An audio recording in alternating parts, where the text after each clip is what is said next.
Hello everyone, welcome to mobile magic.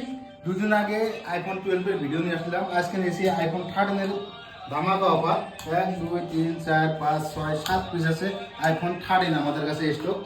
Condition দেখতেই পাচ্ছেন, একদম মেইন কন্ডিশন, কোনো স্ক্র্যাচ নাই। মাত্র 21,999 টাকায় পেয়ে যাবেন iPhone 13 all original, A to Z original condition, একদম মেইন কন্ডিশন। নেক্সট আছে এই আইফোন 13, ব্যাটারি আছে 85, 19,999 টাকা আমাদের পেয়ে যাবেন আইফোন 13। নেক্সট এই একটা আছে আইফোন 13, 22,999 টাকা আমাদের পেয়ে যাবেন আইফোন 13। নেক্সট আছে এই একটা আছে রেড কালার, ওয়াও কন্ডিশন একদম, মাত্র 21,999 টাকা আমাদের পেয়ে যাবেন। নেক্সট আছে আইফোন 13, কন্ডিশন একদম জারে কয়, আগুন কন্ডিশন একদম জারে কয়, মাত্র 24,999 টাকা। নেক্সট আছে 2 পিস আছে, এটা আসবে 27,999 টাকা।